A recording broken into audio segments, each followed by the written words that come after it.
তুই মরিলে কান্দিবে কয়জন, ওরে মন তুই মরিলে কান্দিবে কয়জন, যেদিন আন্ধার ঘরে শোয়াইবে মাটির দেহ মাটি খাবে, একদিন তোরে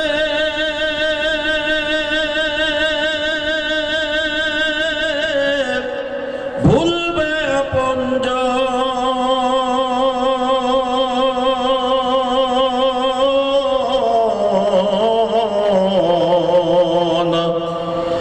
তুই মরিলে কান্দিবে কয়জন, ওরে মন তুই মরিলে কান্দিবে কয়জন। যেই দিন রে তোর হইবে মরণ, এই দেহে পরাইবে কাফন, এই দুনিয়ার মায়া ছেড়ে যাবি রে মন পরপারে, সামনে রবে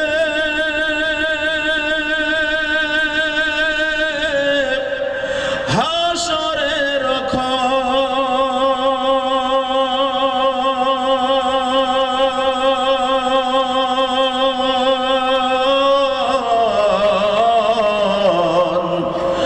তুই মরিলে কান্দিবে কয়জন, ওরে মন তুই মরিলে কান্দিবে কয়জন।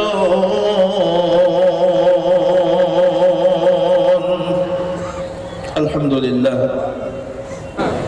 আজকের মাহফিলে আমরা যারা এসেছি, আমরা আমাদের নিজের ইচ্ছায় এসেছি নাকি আমাদেরকে কেউ তাড়িয়ে নিয়ে আসছেন? নিজের ইচ্ছা এসেছেন। হ্যাঁ, মানুষের ভিতরে আল্লাহ তাআলা দুইটা পাওয়ার দান করেছেন। আকাইদের পরিভাষায়, যেহেতু মাদ্রাসার মাহফিল, তাই আমি অনেক উলামায়ে হযরতগণ আছেন যাদের ছাত্র হওয়ার যোগ্যতা আমার নাই, এটা আমার আত্মবিশ্বাস। অনেক উলামায়ে কেরাম এখানে আছেন যাদের জুতা বহন করার মতো ইলম আমি আব্দুল সামাদ আজাদ আমার নাই। যদিও আমি সুদূর বাংলাদেশ থেকে এসেছি, একটা মর্যাদার চেয়ার পেয়েছি মাত্র। তবে এখানে আমি কথা হয়েছে, গতবার আমি এসেছিলাম, এখানে কিছু মানুষ আছে, সব জায়গায় থাকে, এখানেও আছে। কেউ কেউ নাকি বলছে যে নিমা বাহাদুরপুর মাহফিলেও যে হুজুর নিয়ে আসে আর হলে বাংলাদেশের বক্তা না, ইন্ডিয়ার বক্তা বাংলাদেশ নামে চালায়। আপনারা শুনেছেন এরকম কথা? আমার কানে এসেছে। আমি এই পাসপোর্ট এই জন্য বুকির ভিতরে করে নিয়ে আসছি। এটা কি ইন্ডিয়ান পাসপোর্ট? বাংলাদেশ পাসপোর্ট। এই যে এর ভিতরে ভিসা লাগানো আছে, আপনাদের ইন্ডিয়ান ভিসা। জি, আরো যদি কারো সন্দেহ থাকে তাই এরপরে আপনারা দেখতে পারেন। জি, এটা আমি বলার উদ্দেশ্য হলো, সমাজে কিছু মানুষ আছে, ভাই জামাটা ছেড়বে তো, চিন্তা করেন এত সময় আমি বসে আছি যে বুঝতে পারিনি আমি বাংলাদেশের লোক। এই যে বাংলাদেশের লোক প্রমাণ করেছি, তখন আমার এসে আমার মুফতি আমিনুল ইসলাম ভাই একটা সিল মেরিতেছে যে না, এবার আপনি ঠিক আছে। আবারও বলছি শোনেন, আকাইদের পরিভাষায় মানুষের ভিতরে আল্লাহ তাআলা দুইটা পাওয়ার দান করেছেন। একটার নাম হলো কাসব আর একটার নাম হলো ইখতিয়ার, যার বাংলা অর্থ হলো বুঝ শক্তি আর অনুভূতি শক্তি। এই বুঝ শক্তি আর অনুভূতি শক্তি দুইটার সমন্বয় আমরা পেয়েছি আকল তথা বিবেক নামের মহাদৌলত। একটু সুবহানাল্লাহ বলেন। অন্যান্য প্রাণীর বুঝ শক্তি আছে, বিবেক শক্তি, বুঝ শক্তি আছে, অনুভূতি শক্তি আছে, কিন্তু দুইটা একসাথে কাজ করে না। কিরকম? গরুর গায়ে যখন শীত লাগে, গরু বুঝতে পারে তার শীত লাগছে, সে শীতে কাঁপে, কিন্তু বোঝে না ওর গায়ে এখন কি দিতে হবে। ও যদি বুঝতো তাহলে আমাদের ঘরে দরজা দিয়ে ধাক্কে ভেঙে ফেলতো, আমার কম্বল দাও। তো গরু বোঝে যে তার শীত লাগছে, কিন্তু কি করতে হবে এই অনুভূতি তার নাই। আর আমরা মানুষ, আমাদের গায়ে যখন শীত লাগে আমরা বুঝি, বোঝার সাথে সাথে আমরা ওটা ব্যবহার করতে পারি, এখন আমার গায়ে শীতের কাপড় দিতে হবে। তাহলে এট আ টাইম আমাদের বুঝ শক্তি আর অনুভূতি শক্তি কাজ করে, আর অন্য প্রাণীগুলোর বুঝ শক্তি আলাদা কাজ করে, অনুভূতি শক্তি আলাদা কাজ করে। আমি মনে হয় বুঝাইতে পারি নাই আপনাদেরকে। হ্যাঁ, তো আমরা বিবেক নামের মহা দৌলত পেয়েছি আল্লাহ তাআলার কাছ থেকে। তার মাধ্যম দিয়ে বুঝতে শিখেছি কোনটা ভালো কোনটা মন্দ, কোনটা উঁচু কোনটা নিচু, কোনটা হালাল কোনটা হারাম, কখন রাত কখন দিন, এইগুলো আমরা বুঝতে শিখেছি বিবেক নামের মহা দৌলত দিয়ে। তো আল্লাহ তাআলা আপনাকে আমাকে ওই শক্তি দিয়েছেন, তাই আল্লাহ তাআলার শক্তি ব্যবহার করে আমরা আমাদের ইচ্ছাকে ব্যবহার করে আজকের মাহফিলে এসেছি। কথা আওয়াজ দিয়ে বলেন ঠিক না বেঠিক? তাহলে আবার জোরে আওয়াজ দিয়ে বলেন, আমরা এই মাহফিলে আমাদের ইচ্ছা ব্যবহার করে এসেছি নাকি আমাদেরকে কেউ পাঠিয়ে দিয়েছেন? ইচ্ছা ব্যবহার করে এসেছি, আলহামদুলিল্লাহ। তা আমরা মাহফিলে আজকে আমাদের আল্লাহর দেওয়া পাওয়ার ব্যবহার করে নিজের ইচ্ছা এসেছি, মাশাআল্লাহ। আচ্ছা, মাহফিলে এসেছি নিজের ইচ্ছায়, তো পৃথিবী নামের এই ইহকালে আমরা এসেছি। আমরা পৃথিবীতে এক সময় ছিলাম না, কথা আওয়াজ দিয়ে বলেন ঠিক না বেঠিক? তো আমরা পৃথিবীতে এসেছি আমাদের নিজের ইচ্ছায় নাকি আমাদেরকে কেউ পাঠিয়েছেন? আমার কথা মনে হয় আপনারা বুঝতে পারছেন না। আমি এই কথা বলার উদ্দেশ্য হলো আমি আপনাদের সামনে আয়াতের ব্যাখ্যা করব, কিন্তু আপনারা কোন ক্লাসের ছাত্র এটা বুঝে আমি সেই অনুপাতে কথা বলবো। অনেক হার্ড দিয়ে কথা বললে হয়তো বা বুঝতে পারবেন না, খুব সহজ ভাষায় কথা বলার চেষ্টা করছি। আবারও বলেন, এই পৃথিবীতে আমরা নিজের ইচ্ছায় এসেছি নাকি আমাদেরকে কেউ পাঠিয়েছেন? আমাদের যিনি পাঠিয়েছেন সকলেই জবান করে নামটা বলুন তো, তিনি কে? আর জোরে আওয়াজ দিয়ে বলেন, তিনি কে? শোনেন, আল্লাহু আকবার। এই আল্লাহ শব্দটা পৃথিবীর ইতিহাসে বিজ্ঞানীরা গবেষণা করেছে, এই যে কথা ভেসে বেড়ায়, আমি কথা বলছি আপনাদের কাছে, আওয়াজটা পৌঁছে যাচ্ছে একটা মাধ্যম দিয়ে। ফোনে যখন কথা বলা হয়, এখান থেকে কথা বলছেন, ইংল্যান্ডে বসে শুনছেন, এখান থেকে কথা বলছেন, আমেরিকায় বসে শোনা যাচ্ছে। এই যে মাঝখানে আপনার আমার কথাকে বহন করে নিয়ে যায় একটা পদার্থ, এটার নাম হলো ইথর। এটার নাম কি? ইথর। ইথরে ভেসে বেড়াচ্ছে। বিজ্ঞান গবেষণা করে দেখেছে সবচেয়ে বেশি একটা শব্দ পৃথিবীতে ব্যবহার হয়েছে, ওই শব্দের মতো আজ পর্যন্ত কোন শব্দ ব্যবহার হয়নি। শব্দটার নাম হলো আল্লাহু আকবার। এটা জোরে আওয়াজ দিয়ে বলেন, শব্দটার নাম কি? আল্লাহু আকবার। তো আজকের মাহফিলে আমরা যারা এসেছি, আমাদেরকে এই পৃথিবীতে যিনি পাঠিয়েছেন, সবাই জবান খুলে আরেকবার বলেন, তিনি কে? আর জোরে আওয়াজ দিয়ে বলেন, তিনি কে? আল্লাহ আমাদেরকে পাঠিয়েছেন, আমরা নিজের ইচ্ছায় আসি নাই। তো আল্লাহ তাআলা আপনাকে আমাকে এই পৃথিবীতে কেন পাঠিয়েছেন? একটা উদ্দেশ্য নেই, অকারণে পাঠায় নাই। যেমন আমি আব্দুল সামাদ আজাদ এত কষ্ট করে গত বছর এসেছিলাম, এবছরও আসলাম। আমি কি আমার নিজের ইচ্ছা এসেছি নাকি আমাকে আনা হয়েছে? আরে কথা বলেন, আমাকে আনা হয়েছে একটা উদ্দেশ্য নিয়ে। উদ্দেশ্য কি? আপনি ভালোভাবে বয়ান করবেন, ঠিক নয় কি? হ্যাঁ, শোনেন, আমার হাতে একটা ঘড়ি দেখা যায়। এই ঘড়িটা বানানোর বা আমার কেনার একটা উদ্দেশ্য আছে। উদ্দেশ্য কি? সময় নিরূপণ করা। একটা উদ্দেশ্য ছাড়া আমি এটা নেইনি। আমার সামনে একটা মাইক্রোফোন দেখা যায়, এটা বানানোর একটা উদ্দেশ্য আছে। উদ্দেশ্য হলো ছোট আওয়াজটাকে বড় করে দেওয়া। কথা আওয়াজ দিয়ে বলেন, ঠিক না বেঠিক? আমাদের মাথার উপরে অনেক বড় বড় লাইট জ্বলছে, আপনাদের উপরে লাইট জ্বলছে, আগামীকাল এই লাইটগুলো থাকবে না। এই লাইটগুলো বানানো হয়েছে, এখানে দেওয়া হয়েছে একটা উদ্দেশ্য নিয়ে। যারা বলেন কি উদ্দেশ্য? অন্ধকার দূর করে আলোকিত করা। আমার ভাষা কি বোঝা যায়? হ্যাঁ, শোনেন, আমি লম্বা করছি না। তাহলে লাইটের উদ্দেশ্য হলো অন্ধকার দূর করে আলোকিত করা, মাইক্রোফোনের উদ্দেশ্য হলো ছোট আওয়াজটাকে বড় করে দেওয়া, ঘড়ির উদ্দেশ্য হলো সময় নিরূপণ করা, বক্তার উদ্দেশ্য হলো ভালোভাবে বয়ান করা। কথা আওয়াজ দিয়ে বলেন, ঠিক না বেঠিক? আচ্ছা, লাইট যদি আলো না দেয় তাহলে ওই লাইটের দাম লাইটের মালিকের কাছে আছে? আরে কথা আওয়াজ দিয়ে বলেন, আছে না? বরং লাইটটা ঘর থেকে নামিয়ে ওটা বাড়ির সবচেয়ে নিম্নমানের জায়গা, ডাস্টবিন, ময়লা আবর্জনায় ফেলে দেওয়া হবে, ঠিক নয় কি? মাইক যদি আমার আওয়াজ না নেয় তাহলে মাইকের মালিকের কাছে এটার কোনো দাম নাই, এটা ভাঙ্গাড়ির দোকানে চলে যাবে, এটা মূল্যহীন হয়ে যাবে, মালিকের কাছে কোনো দাম নাই। শুনুন, ঘড়ি যদি সময় না দেয়, এই ঘড়ি আর সম্মানের জায়গায় থাকে না, হাতে থাকে না, এটা শোকেসের ভিতরে থাকবে না, বরং বাড়ির নিম্নমানের ময়লা আবর্জনা যেখানে, পড়ুয়া জিনিস যেখানে থাকে, মূল্যহীন যেখানে থাকে জিনিস, সেখানে এই ঘড়িটাকে ফেলে দেওয়া হবে। কথা আওয়াজ দিয়ে বলেন ঠিক না বেঠিক? সম্মানিত হাজিরিন, আপনারা সবাই সচেতন জ্ঞানী মানুষ, আল্লাহ আপনাকে পাগল বানায় নাই। বুঝে ফেলেছেন যেই কারণে যেই জিনিসটা বানানো হয়, যদি উদ্দেশ্য পূরণ না হয় তো এই জিনিসের মালিকের কাছে জিনিসটার কোনো দাম নাই। কথা আওয়াজ দিয়ে বলেন ঠিক না বেঠিক? আজকের মাহফিলে আপনারা যারা এসেছেন সবাই বিবেক দিয়ে বুঝে বলেছেন, আপনি আমি এই পৃথিবীতে নিজের ইচ্ছা আসি নাই, আমাদেরকে একজন পাঠিয়েছেন যিনি আমাদের জীবনের মালিক, যিনি আমাদের রব, যিনি আমাদের মরণের মালিক, যিনি আসমানের মালিক, যিনি জমিনের মালিক। এই মালিক আপনাকে আমাকে দুনিয়ায় পাঠিয়েছেন, কোনো না কোনো কারণে পাঠিয়েছেন। কথা আওয়াজ দিয়ে বলেন ঠিক না বেঠিক? আপনার আমার জীবনের মালিক ডাক দিয়ে বলে, বান্দারে, এই পৃথিবীতে আমি তোমাকে অকারণে পাঠাই নাই, তোমার মন চায় জিন্দেগি চালার জন্য পাঠাই নাই, আমি রব চাই আমার জিন্দেগি চালানোর জন্য তোমাকে পাঠিয়েছি। আমার মায়ের আল্লাহ আপনাকে আমাকে ১৫০০ বছর পূর্বে এই ছোট্ট বিষয়টা জানিয়ে দিয়েছেন, বান্দা শোনো, তোমার সৃষ্টি করার আমার একটা উদ্দেশ্য হলো এই, মা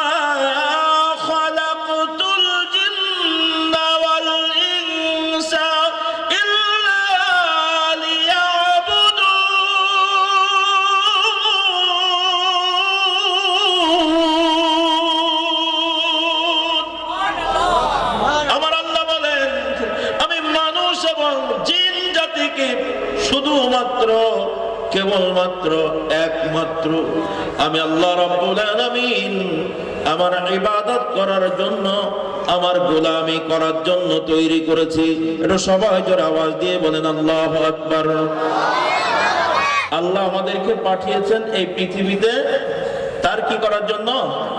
ইবাদত করার জন্য। কথাটা আমাদের কাছে খুব সহজ, আল্লাহর ইবাদত করার জন্য। ইবাদত শব্দটা হলো আরবি শব্দ, ইবাদত শব্দ আরবি শব্দ, এর বাংলা অর্থ হলো দাসত্ব করা, গোলামি করা। আল্লাহ তাআলা তার গোলামি করার জন্য, দাসত্ব করার জন্য আপনাকে আমাকে এই পৃথিবীতে পাঠিয়েছেন। দাসত্ব কাকে বলে? গোলামি কাকে বলে? মালিক যা বলে সেটাকে এক বিন্দু পরিমাণ এপাশ ওপাশ করে না। মালিক যা বলে শয়নে স্বপনে ধ্যানে জাগরণে সর্বক্ষণিক মালিকের কথা যে মানে, সেই হলো মালিকের গোলাম, সেই হলো মালিকের দাস। কথা আওয়াজ দিয়ে বলেন ঠিক না বেঠিক? আজকের মাহফিলে আপনারা যারা আছেন, এই বাবা লাইট বন্ধ করো, এর হাতে মোবাইল দিয়েছে কেন? কত হাফ প্যান্ট পরাও শিখি না, হাই হাই, ওর হাতে ২০,০০০ টাকার মোবাইল, অফ করা বোঝে না। দেখছেন আমার চোখ ধাঁধা লেগে গেছে, সামনে মানুষ আছে না কি আছে বুঝতেছি না, মানে লাইট আমার চোখে লাগছে ফুলবে না। এগুলো করা যাবে না। আপনারা মেহেরবানি করে বয়ান শুনুন, অন্তরের ভিতরে রেকর্ড করুন, কাজে লাগবে। বুঝাইতে চাচ্ছিলাম, তাহলে আল্লাহ তাআলা আপনাকে আমাকে পাঠিয়েছেন, জোরে আওয়াজ দিয়ে বলেন, কার ইবাদত করার জন্য? আরো জোরে আওয়াজ দিয়ে বলেন। তাহলে ইবাদত মানে হলো বাংলায় বলে দাসত্ব করা, গোলামি করা। তাহলে আজকের মাহফিলে আপনারা যারা আছেন বলেন, আমরা কার গোলাম? আরো জোরে আওয়াজ দিয়ে বলেন, কার গোলাম? যারা আল্লাহর হুকুম মানে তারা আল্লাহর গোলাম, যারা আল্লাহর হুকুম মানে না তারা শয়তানের গোলাম। কার গোলাম? আপনারা সবাই কার গোলাম বললেন যেন? কথা ঠিক আছে তো? আল্লাহ সকলকে তার গোলাম হিসাবে আমাদেরকে কবুল করুন, জোরে বলুন আমিন। আর জোরে আওয়াজ দিয়ে বলেন আমিন। আমার আল্লাহ রাব্বুল আলামিন পবিত্র কোরআনুল কারীমের 15 নম্বর পারা সূরাতুল বানী ইসরাঈলের 23 নম্বর আয়াতের শুরুতে আমার আল্লাহ তাআলা ডাক দিয়ে বলছেন, ওয়াকাদা রাব্বুকা, আমি তোমার রব, আমি তোমার জীবনের মালিক, আমি তোমাকে নির্দেশ দিচ্ছি, তোমার উপরে তামিল করছি, বান্দারে আমি আল্লাহ তাআলা তোমাকে পাঠিয়েছি একটা উদ্দেশ্য নিয়ে, সেটা হলো আল্লাহ তা'বুদু ইল্লা ইয়া, একমাত্র আমি আল্লাহর গোলামি করবা, একমাত্র আমি আল্লাহর দাসত্ব করবা, একমাত্র আমি আল্লাহর ইবাদত করবা, অন্য কারোর দাসত্ব করবা না। জোরে বলেন কার কথা? আরো জোরে আওয়াজ দিয়ে বলেন কার কথা? আল্লাহ তাবারক ওয়া তাআলা আপনাকে আমাকে তার দাসত্ব করার জন্য, গোলামি করার জন্য পৃথিবীতে পাঠিয়েছেন।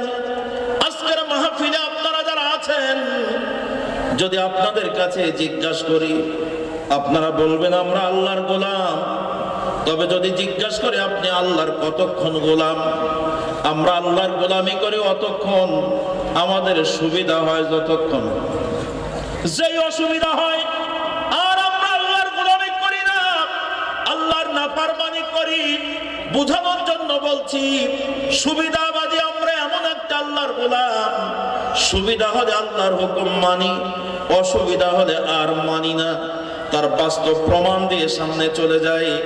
আমরা যারা মুসলিম, আমরা যারা মুসলমান, আমরা যে ধর্মের মানুষ, যে যেখানে বসবাস করি না কেন, যেই বর্ণের মানুষ হই না কেন, যেই দলের মানুষ হই না কেন, যেই বংশের লোক হই না কেন, যদি আমরা নিজেকে মুসলমান বলে দাবি করি, আমরা আল্লাহর একটা হুকুম কেউ অস্বীকার করি না। সেই হুকুমটা হলো আল্লাহর একটা হুকুমের গোলাম আমরা শতভাগ করি। সেই হুকুমটা হলো বিবাহ করার সময় দেনমোহর ধার্য করা। আচ্ছা, আমরা যারা মুসলমান, বিয়ে করার সময় যারা তাবলিগ, যারা পীরপন্থী, যারা আহলে হাদিস, যারা হানাফি, যারা শাফি, যারা মালিকি, যারা হাম্বলি, বিভিন্ন শ্রেণীর আমাদের ভিতরে গ্রুপিং আছে, মুসলমানদের ভিতরে আছে না নাই? কথা বলেন। বিভিন্ন দলে বিভক্ত আছে, বিভিন্ন স্রোতে দৌড়াচ্ছে মানুষ, যে যেভাবে পারছে আল্লাহকে পাওয়ার জন্য দৌড়াচ্ছে। বিভিন্ন পীরের, এক একজন এক এক পীরের মুরিদ, যে যে পীরের মুরিদ হয় হোক, বিয়ে করার সময় আল্লাহর একটা হুকুমটা সবাই মানে। এ কোরআন থেকে, এ কোরআনুল কারীম থেকে আল্লাহর একটা হুকুম কেউ অস্বীকার করে না। সেটা হলো বিয়ে করার সময় দেনমোহর ধার্য করতে হবে। জোরে বলেন, বিয়ে করার সময় দেনমোহর ধার্য করার বিধানটা কার? জোরে আওয়াজ দিয়ে বলেন, আরো জোরে আওয়াজ দিয়ে বলেন। তো আমাদের সমাজে আমরা যারা মুসলমান, আমরা বিয়ে করার সময় দেনমোহর মানি না? মানি না। দেনমোহর ছাড়া কারোর বিয়ে হয়েছে? সেটা কম হোক আর বেশি হোক, ধনী হোক আর গরিব হোক, সবাই আল্লাহর এই হুকুমটা মেনে নিয়েছি। আমরা মুসলমান বিয়ে করার সময় দেনমোহরকে কেউ ভাইলাট করি নাই। যখনই দেনমোহর না মেনে কোনো ছেলে আর মেয়ে এক জায়গায় হয়েছে, তো তখন বলা হয়েছে এটা অবৈধ কাজ করেছে, এটা শয়তানের কাজ করেছে, তাকে নিয়ে শালীর বিচার, হামলা মামলা বিভিন্ন রকম হয়। কথা আওয়াজ দিয়ে বলেন, ঠিক না বেঠিক? তাহলে আমরা আল্লাহর গোলামি করলাম, আল্লাহর হুকুম মেনে নিলাম বিয়ে করার সময়। এখন আসেন, আলহামদুলিল্লাহ, বিয়ে করার সময় আল্লাহর হুকুম মেনে নিলাম সবাই। যার মুখে দাড়ি নাই, মুসলমান বলে নিজেকে দাবি করে, সেও বিয়ে করার সময় দেনমোহর মানে। যার মুখে দাড়ি আছে, সেও বিয়ে করার সময় দেনমোহর মানে। এখন আসেন, আর একটা জায়গায় আমরা আল্লাহর হুকুম মানি না। অধিকাংশ মানুষ সেটা ব্যর্থ হয়ে যায়, অধিকাংশ মানুষ সেটা বাদ দিয়ে চলেছে। গত বছর একটু টাল দিয়েছিলাম, আজকে পরিষ্কার করে বলি, সেটা হলো এই, একটু বলুন তো দেখি, বিয়ে করার সময় দেনমোহর ঠিক করতে হবে। আবার আল্লাহ কোরআনে বলেছেন, একটু তাকান, বাবা যদি মারা যায়, বাবা মারা যাওয়ার পরে বাবার রেখে দেওয়া সম্পত্তি ছেলে যদি 2 হাত পায়, তো মেয়ে পাবে কতটা? এটা জোরে বলেন। 1 হাত, অর্থাৎ ছেলের অর্ধেক মেয়ে পাবে। এটা কার বিধান? এটা জোরে বলেন না, আরো জোরে আওয়াজ দিয়ে বলেন কার? এটা সহজ কথা, আপনারা এটা জানেন। আমরা মুসলিম সমাজে জন্ম নিয়েছি, মুসলিম সমাজে বসবাস করি, আমাদের এই সমস্ত বিধিবিধানগুলো সব শুনে শুনে মুখস্থ হয়ে গেছে। বুঝাইতে চাচ্ছিলাম যেটা, শুনুন আবার বলি। বিয়ে করার সময় দেনমোহর করতে হবে, এটা আমার আল্লাহর বিধান। বাবা মারা যাওয়ার পরে বাবার রেখে দেওয়ার সম্পত্তি ছেলে যা পাবে, মেয়ে তার অর্ধেক পাবে, এটাও আমার আল্লাহর বিধান। কথা আওয়াজ দিয়ে বলেন, ঠিক না বেঠিক? আজকের মাহফিলে আপনারা যারা এসেছেন, আপনারা শুধু নিমা বাহাদুরপুর এলাকার মানুষ না, বিভিন্ন এলাকা থেকে দূর দূরান্ত থেকে অনেকে এসেছেন। বিশেষ করে আমি মনে করছি এলাকার মানুষ যারা, তারা খেয়ে দিয়ে বাড়ি গেছে, আর বাইরের মানুষগুলো বেশি আছে। আমার কথা কতটুকু খাটবে আমি জানি না, তবে হাত উঁচু যদি করতে বলি তাহলে দেখবেন বাহাদুরপুর মানুষ এখানে অর্ধেক নাই।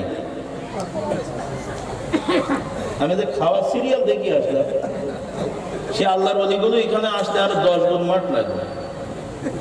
কি কথা বলেন, ঠিক হয়েছে? এই জন্য এক বাক্যে বলছি, শুধু বাহাদুরপুরের মানুষ এখানে নাই, অনেক দূর দূরান্ত থেকে আপনারা এসেছেন। সকলকে বলছি, আজকের মাহফিলে আপনারা যারা আছেন, আমরা অধিকাংশ মানুষ সুবিধাবাদী আল্লাহর গোলাম, সুযোগ পেলে আল্লাহর গোলামি করি, আবার সুযোগ বুঝে শয়তানের গোলামি করি, নফসের গোলামি করি। এটা প্রমাণ করার জন্য লক্ষ্য করুন, আমার আল্লাহ বলেন ইল্লা লিয়াবুদুন, আমি আল্লাহ তোমাকে আমার গোলামি করার জন্য, ইবাদত করার জন্য পাঠিয়েছি। কিন্তু বান্দা তুমি শয়তানের ইবাদত করো, শয়তানের গোলামি করো, তার প্রমাণ কি? আজকের মাহফিলে যারা আছেন আপনারা সবাই বলুন, বাবা মারা যাওয়ার পরে যাদের বাবা মারা গেছে এবং যাদের মারা গেছে আপনারা জানেন, আপনার মারা যায় নাই, পাশের মানুষের মারা গেছে। যার বাবা মারা গেছে তাকে দেখেন, যাদের বাবা মারা গেছে, বাবা মারা যাওয়ার পরে ভাই সম্পত্তি পাই পাই ভাগ করে নিয়েছে। 4টা ভাই, 3টা ভাই, সম্পত্তি বাবার রেখে যাওয়া 1 ইঞ্চি কম বেশি কেউ নেয় নাই, বরং সুবিধার জন্য ফুলাট ফুলাট ভাগ করে নিয়েছে। ভাই তুমি ওখানে নাও, আমি এখানে নেব, এভাবে ভাগ করে নেওয়া হয়েছে। কিন্তু মজার বিষয়, তবে দুঃখজনক হলো এই, আপনারা যারা ভাই আছেন, আপনার অর্ধেক আপনার বোনকে দিয়েছেন তো? কথা বোঝে নাই। 100 জন ভাইয়ের ভিতরে 98 জন ভাই বোনের জমি ফাঁকি দিয়ে খায়। কষ্ট হচ্ছে আমার কথায়? আজকের মাহফিলে যত মা বোনেরা আছেন, বাবার বাড়ির সম্পদ বাবা মারা যাওয়ার পরে বাবার রেখে যাওয়া সম্পদ যা পাইতো, খাতা কলমে হিসাব করে 100 জনের ভিতরে 98 জন মা বোন তারা ভাইয়ের কাছ থেকে বাবার জমি ফেরত পায় নাই, যদিও পাইছে লামসাম। এটা ধরে বলেন ঠিক না বেঠিক? বাবা মারা যাওয়ার পরে 1 বছর, 2 বছর, 5 বছর, 10 বছর, 20 বছর পরে বোন আসে, বিপদে পড়ে, ভাই বড় বিপদে পড়েছি, আমার অসুস্থতা বেড়েছে, আমি বড় অভাবে হয়েছি, ছেলেটা বিদেশ পাঠাবো, টাকা লাগবে, তো বাবার রেখে দেওয়া সম্পত্তি একটু ভাগ পাই দাও।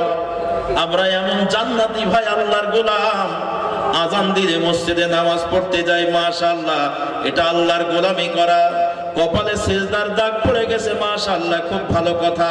সুন্দর মুখে দাড়ি, মাশাআল্লাহ, ভালো কথা। আযান দিলে মসজিদে যায়, জুমার নামাজ পড়ে, রমজান মাসে রোজা রাখে, এগুলো সব আল্লাহর বিধান, আপনি মেনেছেন, ভালো কথা। তো বোন যখন আপনার জমি চাইতে আইছে, ওটা তো বোনের প্রাপ্য সম্পদ, বাবার রেখে দেওয়া সম্পদ।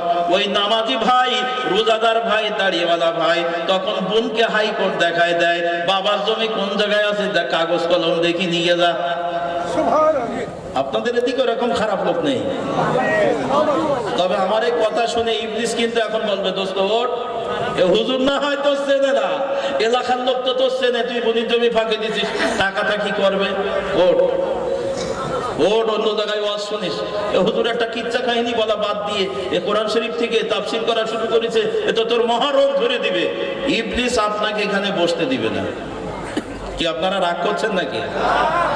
আপনাদের ডানে বামে কোনো লোক যদি উঠে যায়, যদি পেশাব পায়খানা কোনো বিপদ আপদ ছাড়া উঠে যায়, তাহলে মনে করবেন এই রোগ তার মধ্যে আছে। কথা বলেন নাই মনে হয়? আপনারা কি আমার পর রাগিয়ে যাচ্ছেন নাকি? রাগ করেন না, মাত্র শুরু করেছে। আল হাক্কু মুররুন, হক কথা তিতা লাগে, তবে আধুনিক চিকিৎসা বিজ্ঞান বলছেন তিতা ওষুধে কাজ হয় বেশি। এটা মসজিদের ইমাম সাহেব বলতে পারবে না কথা। আমি এখন যে কথা বলছি, এটা যদি মাওলানা মুস্তাফিউদ্দিন সাহেব বলতেন, এতদিন উনার বাহাদুরপুর ছেড়ে বিহারে যাওয়া লাগতো, আরে কথা হা না বলেন না কেন? আমি আব্দুল সামাদ আজাদ আপনাদের চাকরি করতে আসি নাই। যে কথা মসজিদের ইমাম বলতে পারে না, বর্তমান সময়ে আমাদের আলেম ওলামাদের হাত যেন শিকল দিয়ে বাঁধা আছে, মুখে যেন তালা মেরে দেওয়া আছে।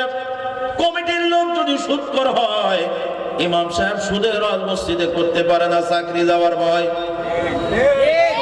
কথা হা না বলেন না কেন?